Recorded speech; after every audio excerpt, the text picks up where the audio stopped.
Take a look at the tail of the tape for this flyweight matchup. Danny Maldonado, 9 years older than Nasr. Also 4 inches shorter. Yeah, we'll see if reach plays a big difference. I mean, that is a substantial height difference.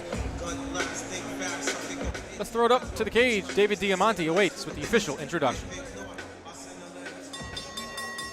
Ladies and gentlemen, from the space at Westbury, we are set to go with our next Triton fight of the evening. Your referee for this contest will be Mike Walter. And now, ladies and gentlemen, 3 rounds scheduled in the flyweight division.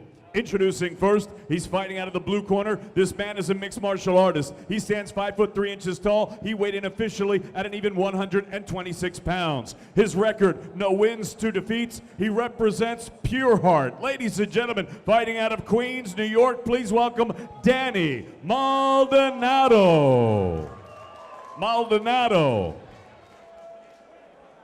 And his opponent across the cage, fighting out of the red corner. This man is a mixed martial artist, standing 5'7" tall. He weighed in at 123.1 pounds. His record, 1 victory, no defeats. He represents Kai Next Level MMA, fighting originally from Cairo, Egypt, and now living and fighting out of Queens, New York. Ladies and gentlemen, please welcome Mamdou, the young Pharaoh Nasr.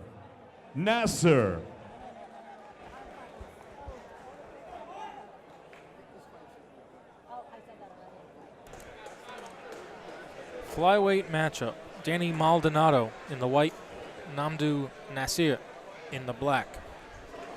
Now, Nasr does have a significant height and reach advantage. He has a longer, lankier frame, similar to mine. Be interesting to see how that plays out. Will Maldonado try to get inside?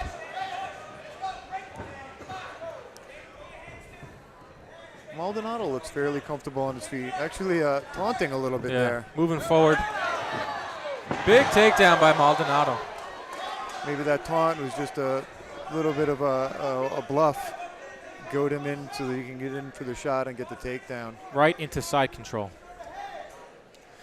Now with these new fighter amateur rules, they're not allowed to strike to the head, so essentially on the ground this is a grappling match. Makes it a little bit difficult to finish, but they are allowed to use knees to the body and strikes to the body. And I have seen a couple of fights ends with knees to the body. I mean, the most famous one probably being George St. Pierre versus Matt Serra. Of course.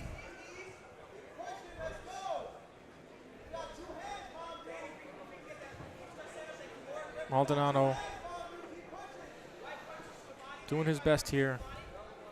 Striking to the body.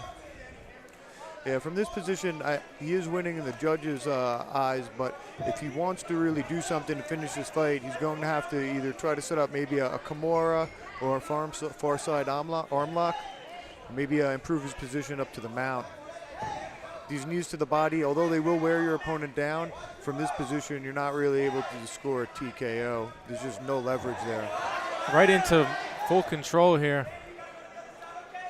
Now from this mount position, there are a variety of arm triangles from the top that Maldonado could do. It looks like he's almost trying to set them up, but he's back now and stuck in, back to side mount. Maldonado scoring alternate early in this round number 1. Nasr in the defense, using a lot of energy, Eric, to try to get out of some of these moves. I really like the fact that Maldonado is utilizing these knees. I feel like it's a very underutilized strike, especially with his roll set. And I feel like if he does keep using them for the rest of this round and maybe in the second round, they are going to score some points and cause a physical toll on Nasr. They say you go to the body early, it pays off late. Under a minute, round number 1. I like what Maldonado is doing as well. Look, he's got his arm trap behind the knee and big body shots. Pepper in the body, looking to open him up for some strikes. Maldonado opens it up. I think he's realized that he doesn't really have to respect Nasr's grappling at all. He's not really worried about submissions. He's in the guard. Nasr is just basically holding on now, probably waiting for a stand-up, but this is how the round's going to end, Dan.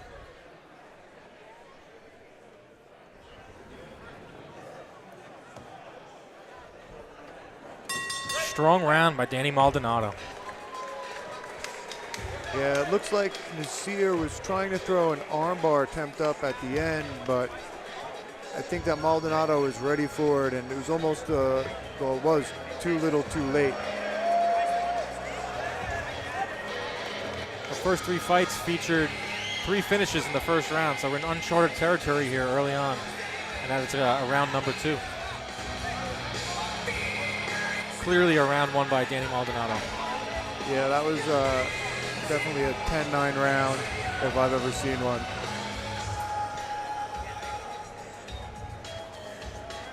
Now we see Maldonado working the body here. A couple different times he had the knee on the belly position, but he's just sort of, I guess, trying to get Nasr to open up, maybe look for a Kimura, or look for some type of arm lock. We'll see if he's able to finish it off in the second round, if he's able to get the fight to the ground again. Now, if you're Mamdou Nasr, spent the majority of that round on your back. What's your game plan here for round number 2?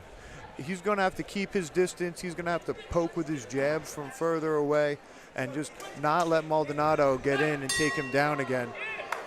Round number 2 begins.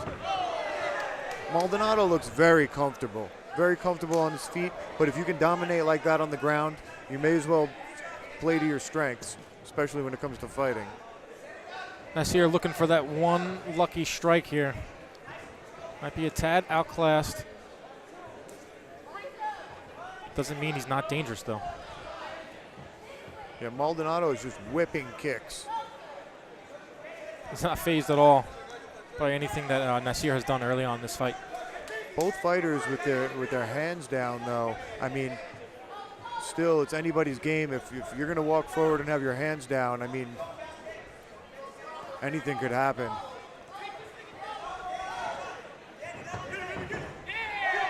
Maldonado goes in for another takedown. Nasr gets that underhook, but it looks like he's getting scooped up and dropped by Maldonado with that double leg up against the fence. 2 minutes here to work again. And once again, he goes knees to the body early on. You know what? It's really the only effective strike that you could have on the ground. The only strike that has the potential to end the fight. I mean, you catch somebody underneath their ribs or in the right location, I mean, you'll definitely score a TKO.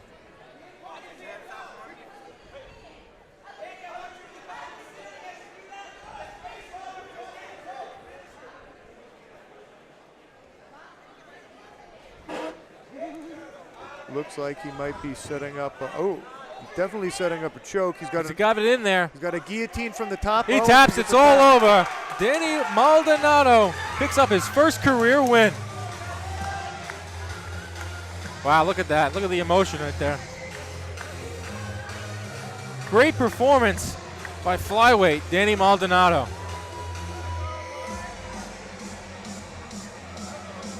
Gotta love it. You gotta love the emotion he shows. This kid, they work so hard, they train so hard.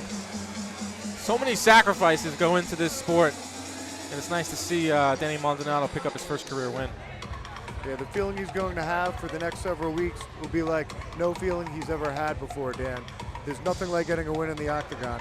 Take a look at the replay here. He had it deep, and there was no hope there for Nasr. He had that deep guillotine from the mount, and his arm was trapped. There's just no getting out of that. It's a miserable place to be, especially when you're tired.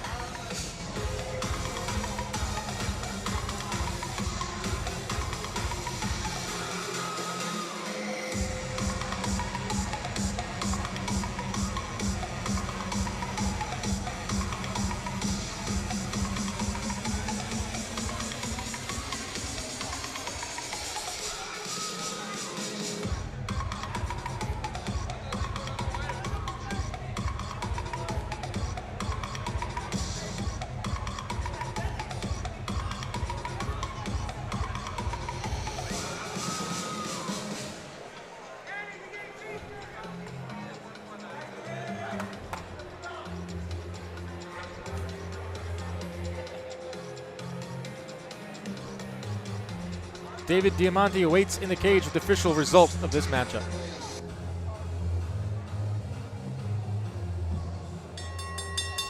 Ladies and gentlemen, referee Mike Walter calls a halt to this contest. The official time of the stoppage, 1 minute and 37 seconds of round number 2. Your winner by way of arm in guillotine submission, Danny Maldonado.